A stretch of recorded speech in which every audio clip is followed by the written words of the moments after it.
Guys, आज का जो टॉपिक मैंने अरेंज किया है ये बहुत ही नॉलेजेबल है। आई सॉरी टू से बट बहुत लोग इसको गलत वे में सोचते हैं, बट ये नॉलेज बहुत ही ज़रूरी है हर एक पर्सन्स को, है ना, क्योंकि ये साइंस है।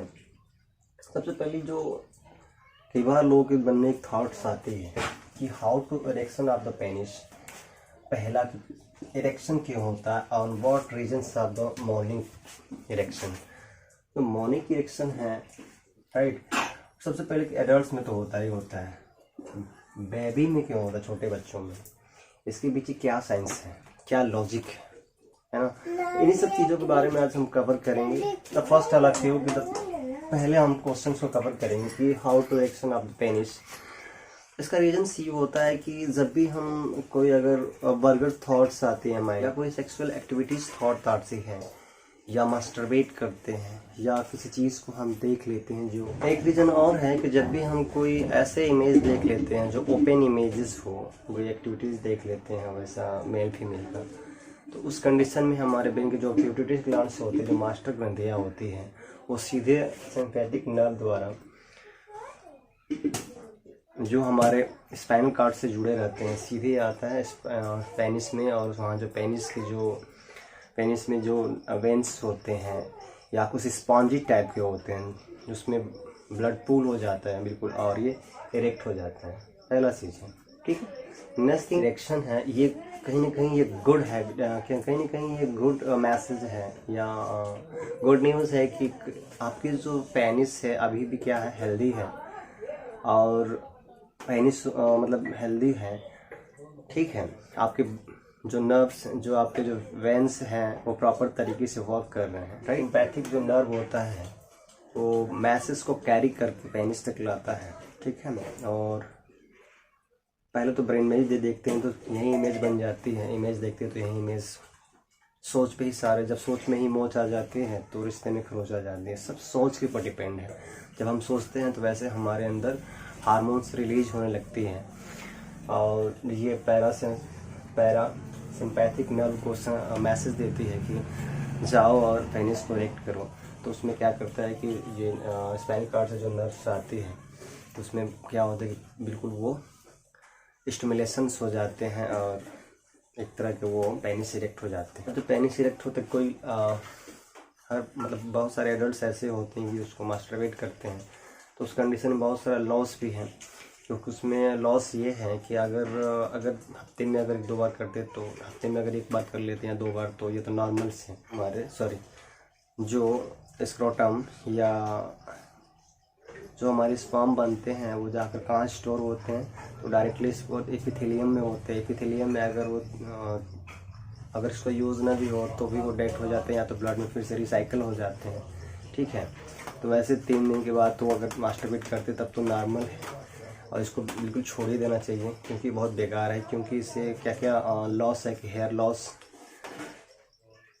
आई ब्लाइंडनेस, नेक्स्ट थिंग की चिड़चिड़ापन, मतलब कि वो बोलते हैं शॉर्ट टेम्परेटेड, और प्रॉपर तरीके से माइंड वर्क ना करना, और बहुत जल्दी बुढ़ापा का भी सामना करना पड़ सकता है। क्लियर होता है तो सीधे ब्रेन को ही अटैक करता है। अब दूसरी चीज़ होता है, अब दूसरी हम कवर करेंगे what's the direction of the morning time में। ये होता है कि जब भी हम सोते हैं तो उस कंडीशन में सोने के बाद हमारे जो ब्लड की जो सप्लाई होती है, हार्ट तो हमारा प्रॉपर तरीके से वर्क करता ही करता है, तो हार्ट वर्क कर रहा है तो जो सप्लाई होती है विद इन, ये जो पैर होते हैं, हाथ होते हैं, उसमें कभी सप्लाई नहीं होता है क्योंकि वर्क नहीं कर रहा है। तो ज़्यादा अगर सप्लाई कहाँ चला जाता है जी, पेनिस में चला जाता है। क्योंकि पेनिस में जाने का एक संकेत भी अच्छा है, क्योंकि वहाँ जाता है तो वहाँ के जितनी भी डैमेज सेल्स होते हैं उसको रिपेयर करता है, क्या होता है, इसीलिए पेनिस इरेक्ट हो जाता है। नेक्स्ट थिंग की जो नर्व पेनिंग है ये भी इसमें एक बहुत बड़ा रोल प्ले करता है। एक और भी होता है जो ऑटोनोमस होता है, जो पैरासिम्पैथिक के जैसे ही काम करता है ये भी, ठीक है। ये दोनों मिलकर ही ये इरेक्शन का काम करते हैं, राइट। तो ये होता है अगर मान लीजिए सपोज डेट कि अगर पेनिस में ना ब्लड सप्लाई हो करके पैरों में हो जाए या हाथों में हो जाए। कभी कभी देखिए कोई सब सोए तो सपने में किसी हाथ पाँव चलाना स्टार्ट कर देते हैं, और नहीं तो ये होता है सप्लाई हो रही नहीं तो ये होता है कि सपने में उठ करके चलने लगते हैं। सपने में उठ कर चलने से ये होता है कहीं और चले जाएंगे। बच्चों में अक्सर ये देखा गया है, या कहीं उठ करके किसी और घर चले जाएंगे, ठीक है, सपने में ही चलने लगेंगे वो। अगर यहाँ नहीं हो तो ये बीमारी हो जाएगी सपने में चलने वाली, क्योंकि वहाँ उनका पेनिस में सप्लाई नहीं जा रही। इसलिए नेचर ने ऐसा स्ट्रक्चर बनाया है बॉडी का कि रात में कहाँ होती है जी सप्लाई, ज़्यादा करके पेनिस में होती है, ठीक है। दूसरी चीज़ ये है कि बेबी को, बच्चों क्यों हो जाते हैं, एडल्ट को तो होता ही होता है, बेबी क्या होता है, क्योंकि बेबी जब भी रात में हम लोग क्या करते हैं, कई बेबी का भी एडल्ट में भी ये कंडीशन देखा गया है कि जब भी हम रात में सोते हैं तो एक बार यूरिन पास आउट करते हैं, हम सो जाते हैं। उस कंडीशन में जो यूरिन ब्लैडर्स होता है वो काफ़ी फूल हो जाता है, और फूल होता है तो उस पर उसका प्रेशर पड़ता है किस पे, ऑटोनोमस या पैरासिम्पैथिक नर्व पे पड़ता है, और ये सीधे जाकर ब्रेन को ट्रिक कर देता है। उस कंडीशन में ये हार्मोन्स को रिलीज करता है और सीधे इरेक्ट हो जाता है। अगर हम उसको फिर से यूरिन पास आउट कर देते हैं तो ये फिर से ये नॉर्मल हो जाता है और ये पुल अप कर लेता है, खींच लेता है फिर से अपने ब्लड सप्लाई को, और फिर से नॉर्मल पोजीशन में आ जाते हैं। तो बेबी को भी देखिए, छोटे छोटे बच्चों को भी इरेक्ट हो जाता है, राइट।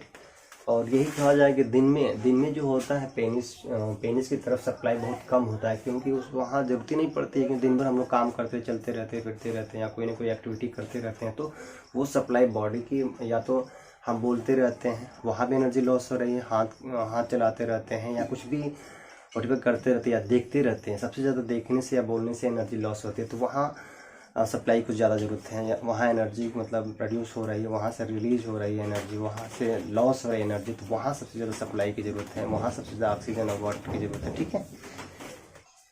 कभी कभी होता है कि ये दोनों तरह से काम करता है, जो ऑटोनोमस हैं और पैरासिम्पैथिक हैं। जब भी मतलब कि कभी कभी सेक्सुअल एक्टिविटी होती है, उस कंडीशन में अगर ऑर्गेज़म मिल जाता है मेल या फीमेल का, जैसे ये मेल में होता है कंडीशन, सेम कंडीशन फीमेल में भी होता है, swelling of vagina and erection of the clitoris. Same condition female में भी होता है कि इरेक्शन ऑफ द वेजाइना, ठीक है। क्यों? क्योंकि ये भी मॉर्निंग टाइम में या कुछ ऐसे एक्टिविटीज़ हो जाती है, फिजिकली एक्टिविटी होती है, तो ये इनका भी माइंड जो होता है सेम फंक्शनिंग होता है ये बॉडी की, तो इनकी जो माइंड के जो पिट्यूटरी ग्लैंड्स होता है, ये भी पैरासिम्पैथिक जो नर्व होता है, ये भी मैसेज करता है, और मैसेज क्या करता है, मैसेज को कैरी करता है। और इनमें क्या सिम्टम होता है कि क्लिटोरिस इरेक्शन, जब क्लिटोरिस होता है इरेक्शन होता है, उसके बाद से swelling of the vaginal parts and release of the gelatinous fluid, ये होता है। तीन हैबिट जो होती हैं जो मास्टरबेट की, वो आगे चल करके प्री मैच्योर एजुकेशन में तब्दील हो जाती है। तो आगे चल के जो फ्यूचर में क्या करता है, बहुत सारे प्रॉब्लम क्रिएट करता है, फिर उनके पार्टनर सर्टिफाइड्स नहीं होते, उनको ऑर्गेजम मिलता नहीं है। और मुझे लगता है कि सबसे ज़्यादा फीमेल को ऑर्गेजम में नहीं मिलता है। एक शोध के द्वारा पता चला है कि एक शोध के अनुसार 20% ही मतलब कि ऑर्गेजम मिलता है फीमेल को, 80% क्या होता है नहीं मिलता है। इसके कारण होता है घर में भी। हम आपको एक एवर कराते हैं कि फ्यूचर में ऐसे जो बैड एप्स वाला गिव अप, बैड एप्स क्या करो, छोड़ दो, नहीं तो यही ऑर्गेजम की बात है जो फीमेल की भी नहीं हो पाते, तो उसके बाद से दूसरी फीमेल क्या करती है आप जानते हैं। ओके, नेक्स्ट थिंग ये होता है कि इन सब के बाद भी होता है कि लेक ऑफ नॉलेज, जो फीमेल अपने पार्टनर को अगर सेटिस्फाइड नहीं कर पाते, उन्हें ऑर्गेजम मिल पाता है उनको, तो इसका पीछे एक और कारण ये है कि lake of knowledge of sex, right timing. इस सब के बीच में इन सब के बारे में हम ज़्यादा डिटेल में नहीं बताएंगे, ठीक है, नहीं तो क्या होगा, बहुत लोग उससे बुरा मान जाएंगे, है ना। इन सब के बारे में हम ज़्यादा डिटेल में नहीं बताना चाहते हैं, डीप एंड डिटेल में, क्योंकि डीप एंड डिटेल में बताएंगे तो बहुत लोगों को ये चीज़ें और इस चीज़ को गलत वे में ले लेंगे और पता ना क्या क्या थिंकिंग करेंगे। इसलिए इतना ही, ओके बाय।